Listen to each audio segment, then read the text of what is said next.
Reach out to me and you to write our story. Wanna shape the new. Do you wanna come along with me? Come along with me. Do you wanna? And we ain't got nothing, gotta do something, get it right. Gonna keep on running, grab the fun and live it light. And tomorrow's far away, should I let the party fade? And we ain't got nothing, gotta do something, let us on tonight. Hi guys, and welcome to this week's channel. Today we are going on a little car journey up to Bicton, not with Danny. Today it is to do with the Pony Club. We are going to meet some 5-star eventers that have been around the Bicton grounds of the cross country, which is exciting. So we're going to have a speech at actual Bicton College, and then we're going to walk across to the actual cross country course and walk the cross country course, and they're going to explain to us the lines that they would jump, and we get to see obviously the cross country, which is cool. So I'm not going to be able to film probably them speaking, but I will take you along with us when we go along the cross country, and you can see some of the jumps that they do jump. It's about an hour-and-a-half journey from us, but we are just going down to pick up a friend that is in the Pony Club, and we're going to go together. And I think there's one other person that we're meeting up there, but I'm not sure if she's 100% going. So I will speak to you on the way home. So guys, I forgot to say that I do have to wear my Pony Club clothes even though I'm not taking Danny, because obviously it is a Pony Club event and apparently there is photos being taken or something, so they want us to look smart in the photos. So I did luckily bring my Pony Club clothes, because I wasn't sure if we was allowed to wear whatever we wanted or if we did have to wear our Pony Club clothes. So I'm not wearing my beige jumpers because I think that is just a little bit too extreme. So I've got my navy Aubrium jumper leggings on, and then just a white shirt that you get from any shop. It's a school shirt that you'd wear at primary. You do normally have to wear a tie for Pony Club, but I'm not really worried about that. And then I have my Pony Club jumper here, which has got all my badges on that I will put on when I get there for the photos, but I'm quite warm at the moment. So we are about 20 minutes early, maybe a bit longer, 25, to get Molly. So we've had to try and find her place because we were actually lost, but we found it now, so she will be with us shortly. So now I will speak to you once we have finished.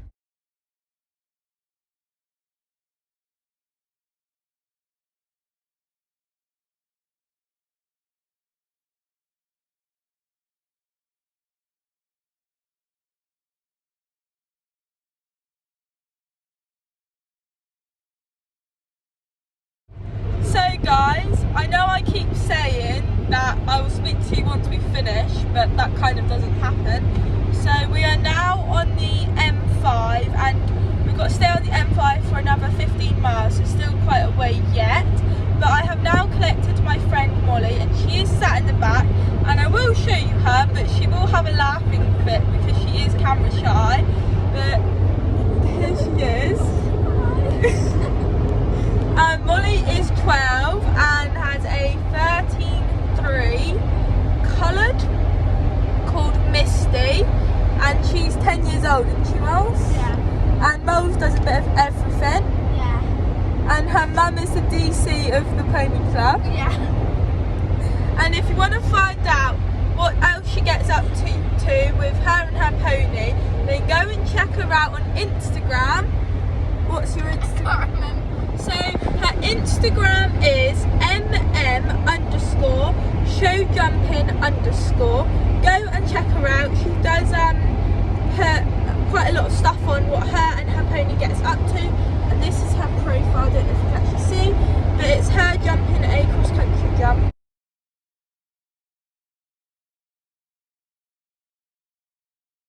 So we are almost here. I will film us entering in, but it won't be as posh as the other side if you're going actually into Bicton, because you can see the big black metal gates and that, and it looks very nice. Whereas I've never been to actual Bicton College, so I don't know what the opening's like, but I will show you when we drive in anyway. But I didn't really want to vlog when we got there, so I thought I'd tell you now that we are almost here. I think we are 8 minutes away, so not long now.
So guys, we have now arrived. Because there are so many people and with COVID and things, we are time things, so we are going off at 5:25 and starting then.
No, I see on video.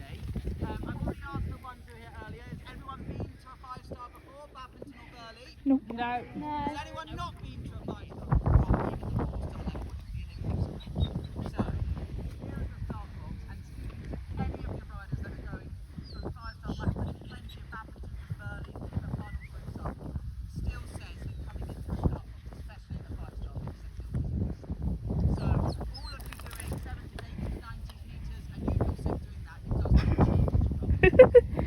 Thanks. Everyone was great. It really does. Keep looking. Obviously being number one, but the importance of the first 4 fences, we have our first combination. If they have a bad jump over any of the first 4 fences, which does happen at any level, the rider on landing does, wake up the horse and say, come on mister, we've got a big job ahead of us, yeah? So again, relating to all of you, it's exactly the same. All of these first 4 fences about getting into a positive rhythm. If you have a bad jump, reminding your horse you've got a lot more to do around the rest of this track, yeah? You'll be seeing them coming out quite fast and jumping this absolutely beautifully. It might look like a big fence, but they'll make nothing of this. But a really lovely long run up to the first fence. And as you can feel underneath you, the ground's absolutely gorgeous here. Really, really lovely. So yeah, really exciting course ahead of us. They've already had a hill in fences 1 and 2. Yeah, so they're already having to work the horses up a gear, down a gear straight away. And what you need to do coming out of here, you've gone from dark to light, make sure the horses come out and they're not just galloping blind, seeing open space. Give them a little bit of a half halt on the corner, you'll see the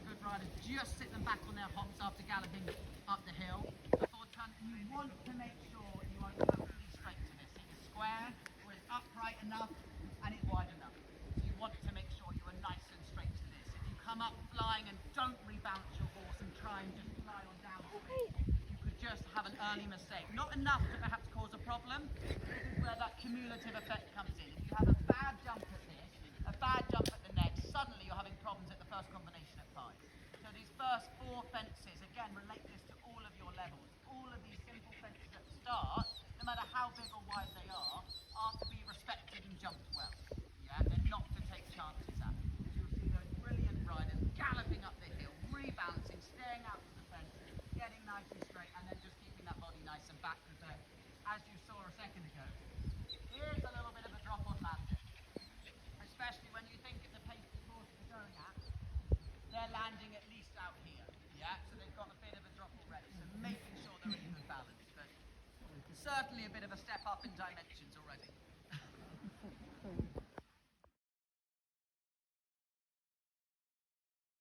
Just comes up within one galloping stride, yeah? And this one, slightly kinder than the last, got a bit more of a nicer profile to it being ascending. So it does give a little bit more of a leeway, but again, they've been smart. They haven't given you loads of room to prepare. So you've got to make sure you've galloped downhill again. You've got to sit them on their hops, even if it's just for half a stride before again letting them come to this. Building on what we've had from before, the reason why these fences are big, and it's so important to have them big at the start of the course at this level, is to make sure the riders are riding forward. If they had small fences in the first 4 and then suddenly amped it up and the riders hadn't had a chance to get their horse in front of the leg and forward, then they're going to run into a trouble. So the course design has been smart, as you'll see at all of these big events. They might look scary, but it gets the riders attacking and riding in a bold rhythm. So again, you'll see this jump absolutely beautifully. Really, really lovely. So again, it might look a little bit imposing, but you've got to remember these horses, that range of stride in canter. You know, we do this for just a show jumping stride. When they're galloping, it's, you know, this big, it really is. So this comes up just within one canter stride. You'll see it jump absolutely beautifully. Lots of lovely photos here, I'm sure. And if anyone ever has any questions, I love questions. So do ask.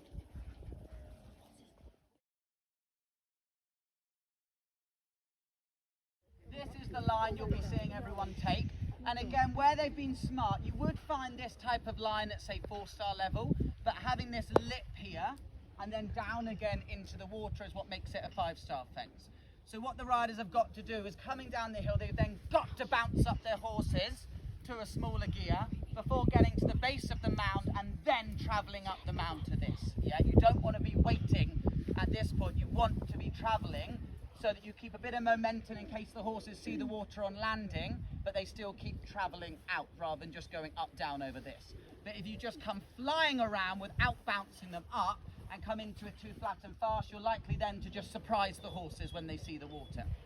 But again, at this level, they've got to have such trust in their riders, because they really won't see what's going on landing until they're mid-air, yeah? Because there is quite a bit of a dip and drop the other side. I would say the A element is by far the harder element here than the B, because once you've then got into the water, the horses at this level are, you know, are much better trained to keep a nice bouncy canter coming out, and then this relatively is a small fence for this level. That's why it's a combination earlier out on course. If you think of this is probably only about 1.5 metres, 1.10 in terms of solid height, and this brush they'll be able to, hopefully be able to go through a bit. They're a lot heavier than I am.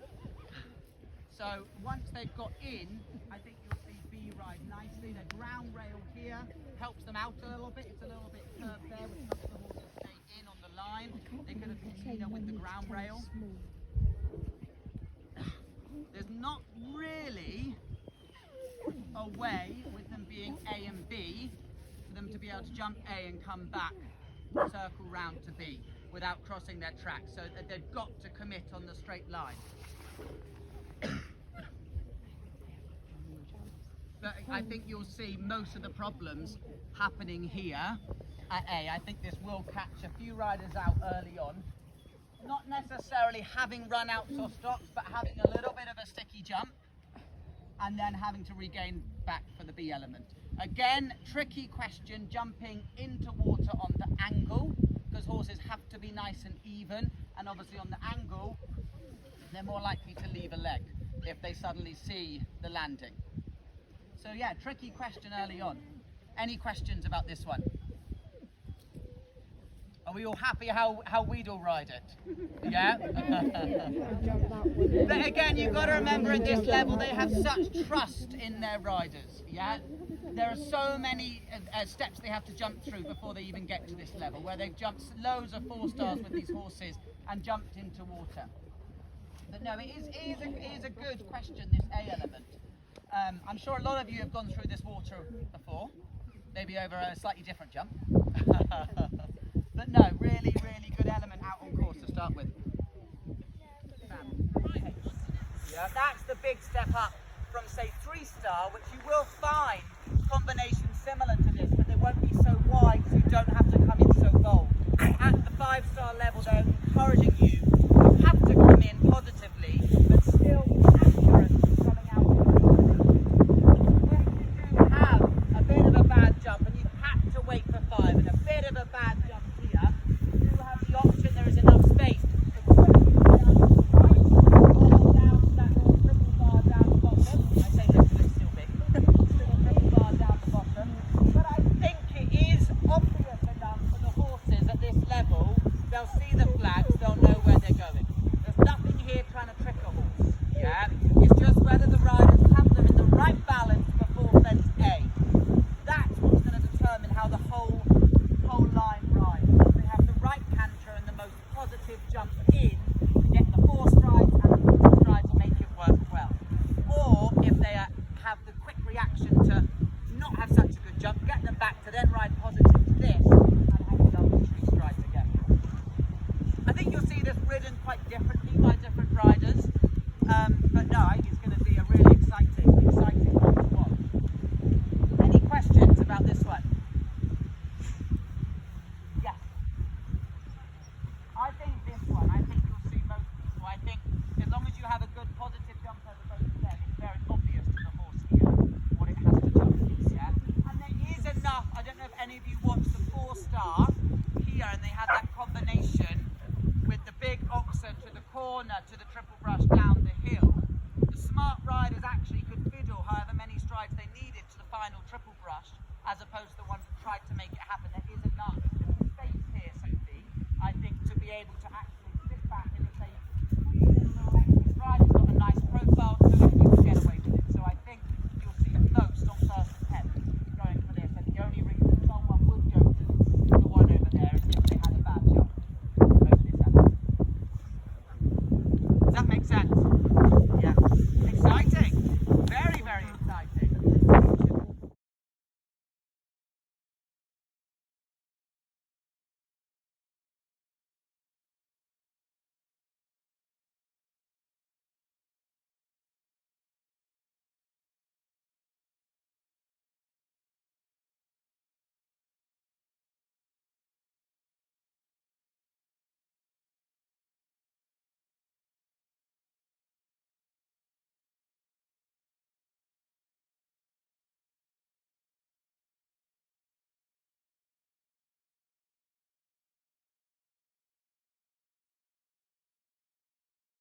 For those of you that have been to badminton, down by the Vicarage B area, it's question after question after question.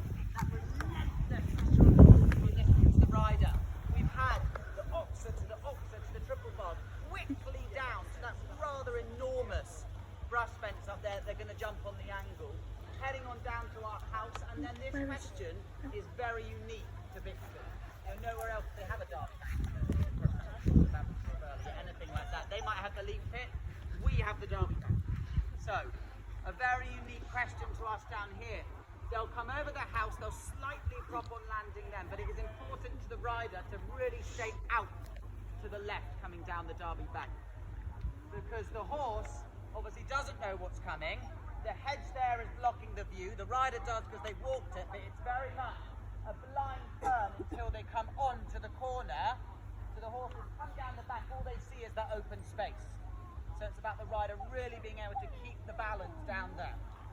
And then coming out to what is a very acute corner. Very, very acute. The riders will be trying to find something in their eye line. To me, it was this tree just ahead of me.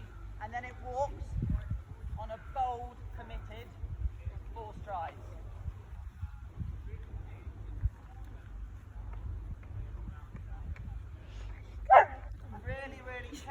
again, it's that cumulative effect. If they jump the brush a little bit out of control, then head to the house even more out of control, and gallop down that Derby bank having a fight with their horse, no doubt they're going to have a problem at this corner. Yeah, or if they manage to scramble over that, they're not going to have any control left for the B element. So it all starts up there by that brush. Yeah, so that's when they're already going to be thinking, is my horse on its hocks? Is my horse listening? Important for the riders when they come down there to have, as I'm sure all of your trainers say to you, control of the outside shoulder. Yeah, you don't want to be coming round there losing the outside shoulder and then you've got no chance of jumping that corner. So again, walk this and relate this back to your own tracks. Yeah, you'll be coming down a hill, however much of a gradient, to perhaps a corner. Yeah, so it's just an elevated version of what you're already jumping, just quite enormous at the same time. And again, there is a little bit of a space if they scramble over that one and maybe squeeze in 5. This here helps to keep the line for a rider and a horse. They've been quite kind to keep you in, but actually then it stops someone from coming out and jumping it more here and cheating a little bit and jumping it across. So you are forced to jump it on a very acute line. If you look at, again, the solid height, I mean, probably majority of you could jump this. Yeah, about 95 most likely. Yeah, and this they can brush. This is nicer brush. Yeah, you might see a few making it happen, thinking I might not be on my best ride, but actually the solid bit isn't very big. My horse is just going to have to go through the brush and get over it. Yeah. So no, really, really exciting part of the course where the intensity is starting to build. Any questions here?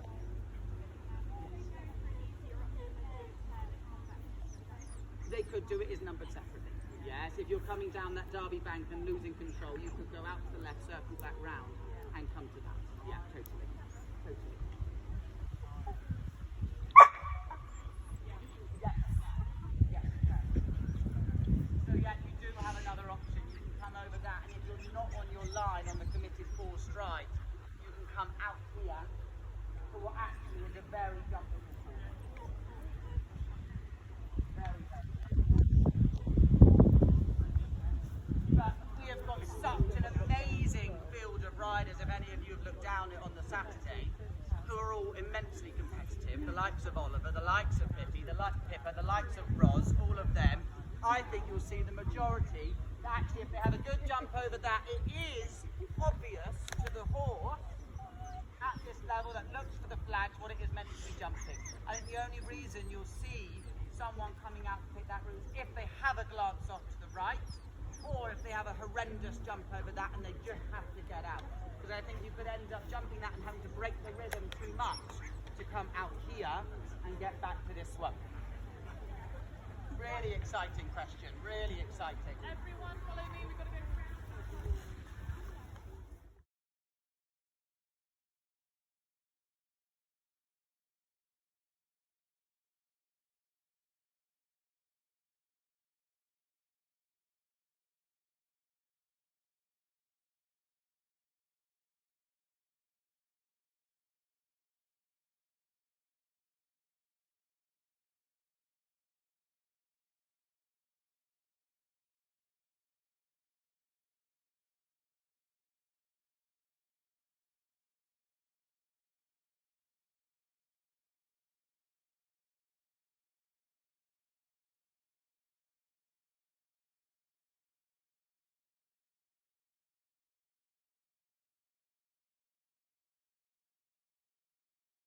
Yeah, and as she said, if she was on King William, it definitely would be on 4, if any of you remember him from back in the day.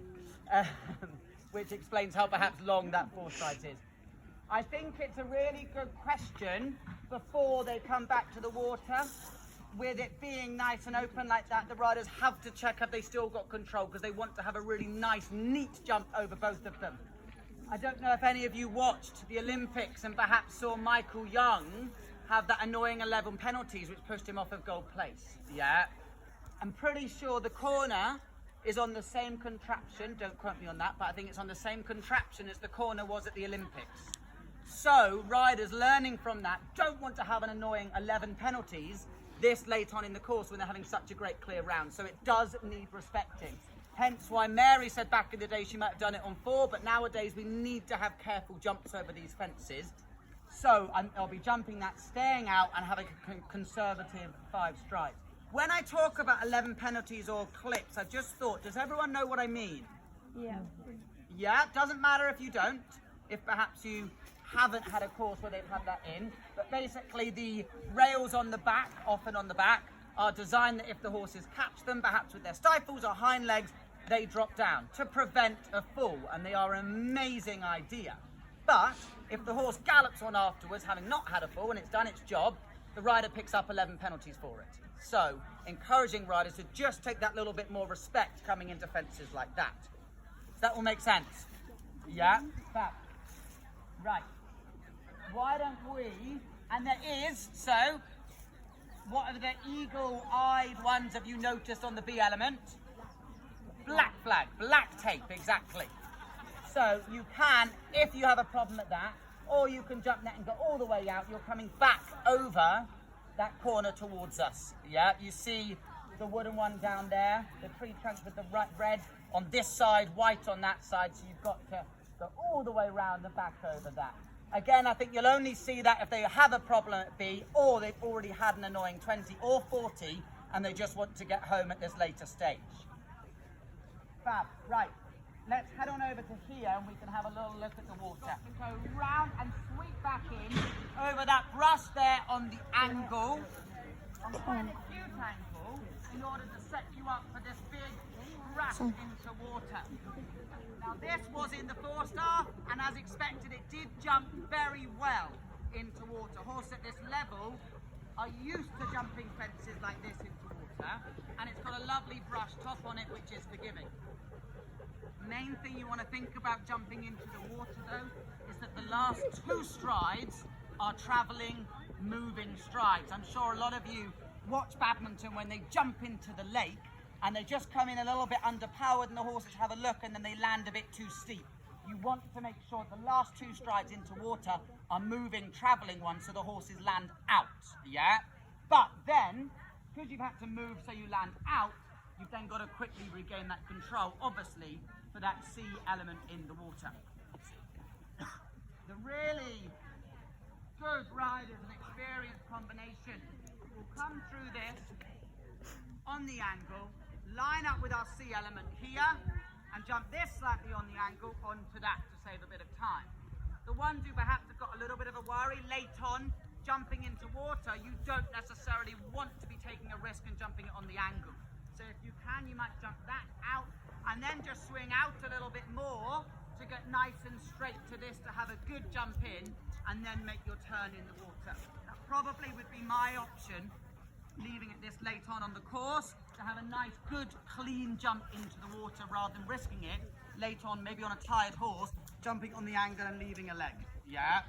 So, we've got the option there. If you jump it straight, you've then got to make the turn. If you're bold coming through on the line, you're jumping that slightly on the angle to head on out to D over there, which we will just walk.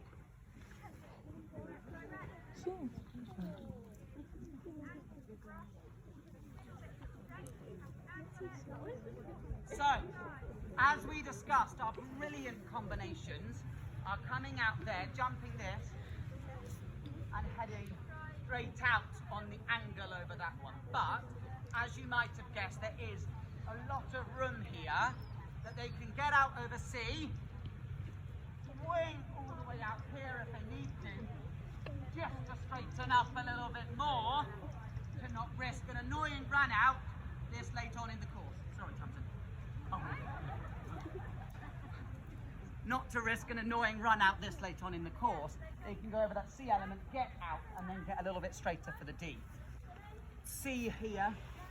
Jumping in over A, B, if you think you've landed and you don't have any of your reins, or perhaps you're already not planning to jump that, horse is feeling a little bit tired this late on in the course, you can come out here, jump the C element, turn left on landing, it's very important, to then come back round and loop back in over D, making sure you do not cross any of your tracks. Everyone know what I mean by that? Yeah? Good. Once you've got into a combination, your tracks, if you, everywhere you went, you drew an imaginary pen on paper, you can never cross them. Yeah? So once they've jumped that, they've got to be smart to make sure they get out over D safely.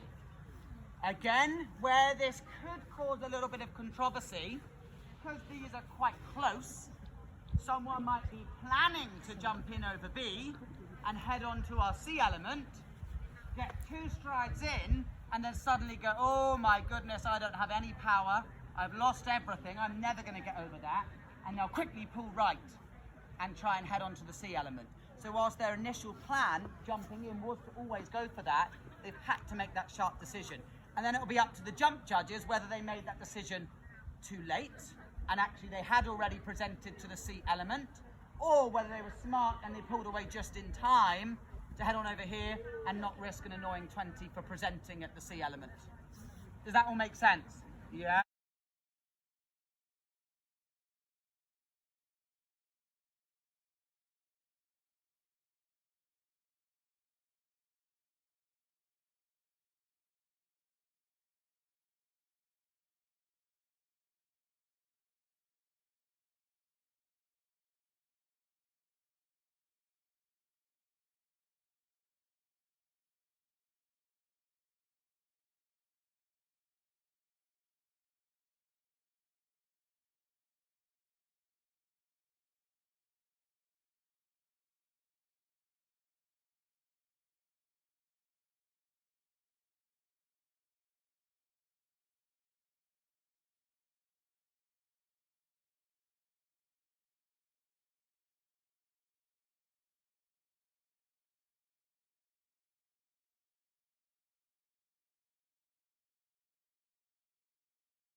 Hi guys, so we're now back. We've literally just got back in the car, and oh my god, what an experience it was. We have had some photos of some 5-star eventers, so I'll only go through 2 or 3. So we had Pippa Funnel. So in the start she was riding around in the sand school, so I got a photo of her on her horse, but she was with 2 other people. And then another one was Megan Elphick. So a lot of you will know her from YouTube, and yeah, everyone's obsessed with her, and everyone that watches YouTube should know her. If you're not, then you need to go and check her out.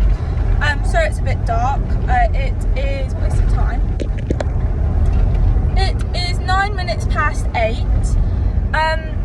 So we had a photo with Megan, which was absolutely amazing. I actually still cannot believe, and the same as Pippa Funnel. So yeah, it was definitely amazing. So going on to the cross-country walk, we managed to get lots of footage. Near the end we did just get photos, just because obviously it would be quite boring listening to every single one, because there is 26 jumps. But I think we did get a photo of every single jump, and they were big, they were massive, and the drops like behind them were wow. And there was this one jump that we got a photo with, and none of us could see over the other side, it was so big. So this man Cameron, who's on Horse and Country, he is on Horse and Country, but he never said his last name, which I feel really bad about. But we did get a photo with him, and he was the person that walked around and explained. Sorry, the sat nav is going off because we actually don't have a clue how to get home. But he walked around and told us how he would go into the jumps and that. So if you guys, obviously not this one, but next year or whenever the next one is, definitely recommend you guys going up.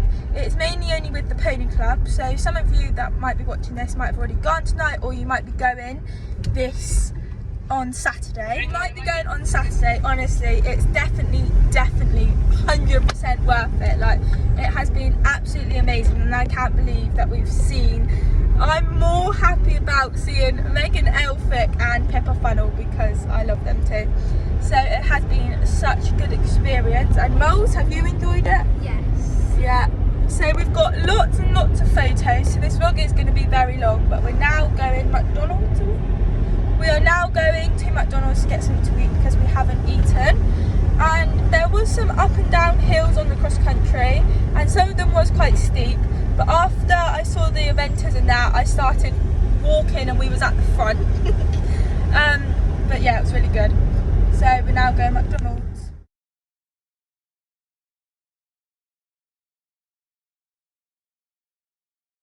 Now eating our McDonald's.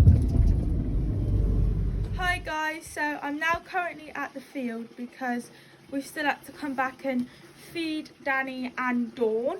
So they're just eating their food and we're just finishing everything off that we need to do, and then we're going to drop Molly back.